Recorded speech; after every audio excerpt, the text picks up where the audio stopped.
All right, now to put things in perspective with respect to what is happening at this moment in this war in Iran, on Iran, we joined this broadcast by Mr. Chris Doyle, who's the Director of Council for Arab-British Understanding and the current lead spokesperson for Cabo, and he's joining us live from London. Mr. Doyle, thank you very much indeed for joining us here on WION.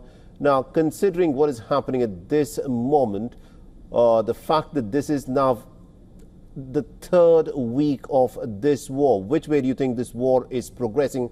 Because the Americans clearly do not seem to have a clear objective in terms of what they want to achieve and what is achievable in this war. I think the first thing I'd say, it's very hard to say that either side is winning. I think there's degrees of losing here. There's not going to be a situation in which one side in this conflict, be it the United States, Israel, or Iran, somehow comes out on top. But as it stands, because Iran is not being defeated, because the Iranian regime remains reasonably intact, the Iranian leadership will probably be feeling a lot more comfortable than the Trump administration right now. President Trump will be under pressure to demonstrate that somehow he has achieved some of his goals in Iran, because of course we are seeing the rise in oil and gas prices, we are seeing the rise in the cost of living, and that soon is going to start impacting on his own domestic audience, which will be very uncomfortable for him. But in terms of the Israeli leadership, they're probably also reasonably comfortable. Netanyahu wants to see massive destruction on Iran. He wants to see a long-term reduction in Iran's capabilities so that it's no longer a regional power, and it allows Israel to be the dominant actor in the region pretty much in an uncontested capacity. So this is a really dangerous moment, because there's a risk that, given the desperation of the Trump administration to show results, that it will go even further, use larger bombs, make more dramatic actions, but without necessarily getting any desired positive concrete result.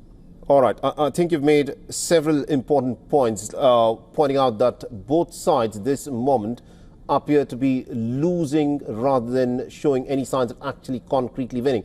Now, the Iranians will turn around and say that this is a battle of survival for them, and just if they survive, it is a victory enough. And Donald Trump started this war by saying that once this campaign by the Americans is over, he wants the Iranian people to rise up and to take charge of the government. So what he wanted was a regime change, but that does not seem to be happening, given what has played out on the battlefield so far.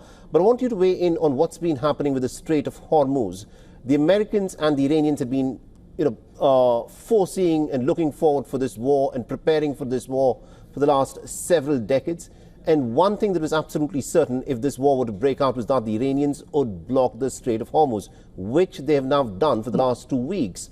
But the Trump administration, especially the defense officials in the Trump administration, seem to be completely clueless on how to break the siege of the Strait of Hormuz. Why do you think Pete Hegseth and his likes within the Trump administration have no answer on what to do with the Strait of Hormuz? Well, you ask a really valid question. It's baffling, because I think that in every scenario that we've discussed over the years, that the blocking of the Strait of Hormuz was going to be part of the Iranian military plan. It's so obvious, because this is such a key artery for the traffic of oil and gas across the world. 20% of the world's, oil supply comes through those narrow straits.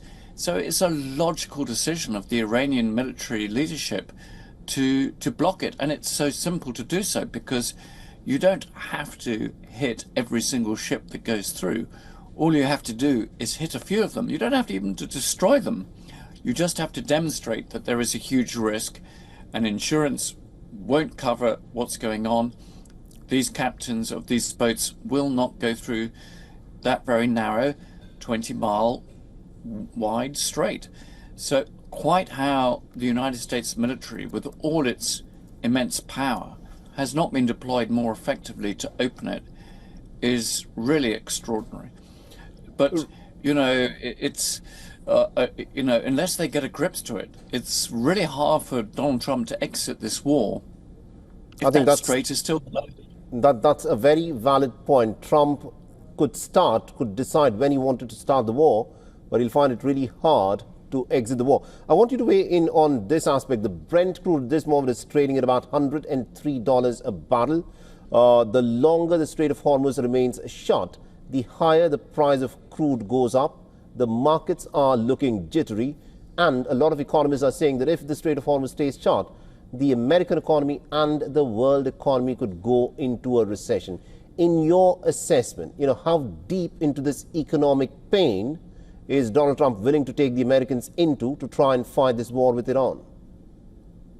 Well, I don't think he has the stomach for that. I think that he will want to get it over. He will be anxious to ensure, with the midterm elections coming up in November, that there isn't that sort of pain on a US domestic audience.